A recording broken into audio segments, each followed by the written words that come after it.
বাইরে কে দাঁড়িয়ে আছেন? তাড়াতাড়ি ভেতরে আসুন। এই যে স্যার আমি দাঁড়িয়ে আছি। ঠিক আছে, তাড়াতাড়ি ভেতরে আসুন। আপনি চেয়ারে বসুন এবং বলুন আপনার কি সমস্যা হয়েছে।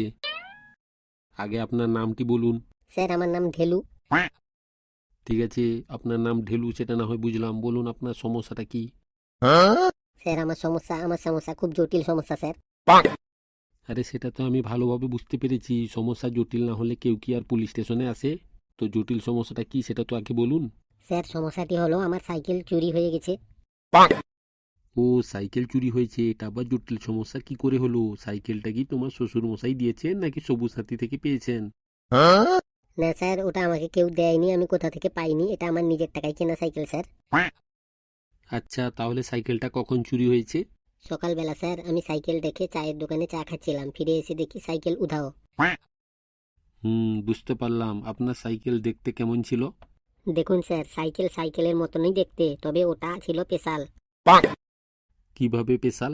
ওটার হ্যান্ডেল বাঁ দিকে একটু বেঁকে ছিল, পেছনের চাকা কাঁপতো, আর ব্রেক ধরলে ঘন্টা বেজে উঠতো। বাহ, এই সাইকেল তো আস্ত একটা কার্টুন। আরে না, ওটা আমার প্রিয় সাইকেল ছিল, আমি ওকে আদর করে বলতাম রকেট সাইকেল। রকেট সাইকেল মানে ওটা কি উঠতে পারতো?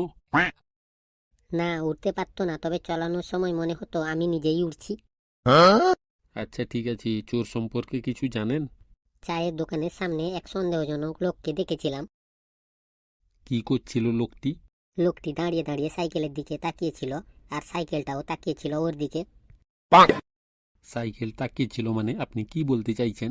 আরে হ্যাঁ, আমার সাইকেলের সামনে একটা বড় হেডলাইট আছে, ওটা জ্বললেই মনে হয় সাইকেলটা চোখ বড় করে তাকাচ্ছে। বাহ, এমন সাইকেল তো চোরেরও মন কাড়বে। মন কাড়ুক, তবুও চুরি করা ঠিক না। আপনি একদম সঠিক বলেছেন, কিন্তু আপনি কি চোরকে চিনতে পারবেন? আমি তো সাইকেলকে চিনতাম, চোরকে নয়। আচ্ছা, চোরের কোনো ক্লু আছে? হ্যাঁ, সাইকেলটার একটা বিশেষ চিহ্ন ছিল। কি চিহ্ন? পিছনে সিটে বড় করে লেখা ছিল, চুরি করলে চাকা খুলে যাবে। তাহলে তো চোর বেশ বিপদে পড়বে।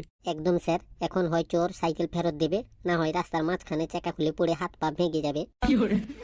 চিন্তা করবেন না, আমরা দ্রুত চোরকে ধরবো। সেটা না হয় বুঝলাম, আপনারা দ্রুত তাড়াতাড়ি চোরকে ধরবেন, কিন্তু আমার সাইকেলটা? আরে সেটাও উদ্ধার করব, তবে আমাদের একটা প্রশ্ন আছে। জিজ্ঞাসা করুন স্যার, কি প্রশ্ন? সাইকেলটার ব্রেক ধরলে ঘন্টা বাজে কেন? আরে ব্রেক ঠিক করতে গেলে টাকা লাগতো, তার জন্য যেই রকম আছে সেই রকমই ভালো।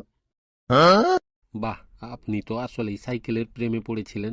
আরে স্যার, সাইকেল তো শুধু যানবাহন না, ও আমার প্রাণের সঙ্গী। ঠিক আছে ঢেলু, রিপোর্ট লিখে নিলাম। আশা করি শীঘ্রই আপনার রকেট সাইকেল ফিরে পাবেন। আর যদি না পাই? তাহলে আমাদের থানার সাইকেল নিয়ে চলে যাবেন। কিন্তু সেটা কি রকেট সাইকেল? না, ওটা রকেট সাইকেল না, তবে ওটা সাইলেন্ট সাইকেল। স্যার, ওর নাম সাইলেন্ট সাইকেল হলো কেন? আরে চোর ধরার সময় যদি সাইকেল সাউন্ড করে তাহলে তো চোর শুনে পালিয়ে যাবে যে পুলিশ আসছে, তার জন্য সাইলেন্ট সাইকেল বানানো হয়েছে, যাতে চোর বুঝতে না পারে যে আমরা আসছি। ও এই ব্যাপার, তাহলে স্যার এবার বুঝতে পারলাম সাইলেন্ট সাইকেলের মানে কি। ঠিক আছে, এখন আপনি আসুন, দেখি পরবর্তী কে রিপোর্ট লিখাতে এসেছে। আমরা যত তাড়াতাড়ি সম্ভব আপনার সাইকেলটি খুঁজে দেওয়ার চেষ্টা করব। পরবর্তীতে কে রিপোর্ট লিখাতে এসেছেন তাড়াতাড়ি ভেতরে আসুন। এই যে স্যার, আমি এসেছি রিপোর্ট লিখাতে। ঠিক আছে, তাহলে চেয়ারে বসুন। আপনার নাম কি বলুন? স্যার আমার নাম ফেলু। আচ্ছা ঠিক আছে, তাহলে বলুন ফেলু, আপনি কেন থানায় এসেছেন? স্যার আমি তো আর থানার এসির হাওয়া খেতে আসিনি, আমি রিপোর্ট লিখাতে এসেছি, আমার বাড়ির কলা চুরি হয়ে গেছে। ও, তাহলে এই ব্যাপার, আপনার বাড়ির কলা চুরি হয়ে গেছে, এ আর এমন কি ব্যাপার? কলা চুরি ছোট ব্যাপার না, চোর নিশ্চয়ই পাকা খেলোয়াড়, কারণ আমার বাড়ির কলাও ছিল পাকা। আচ্ছা, চোরের কোনো ক্লু পেয়েছেন?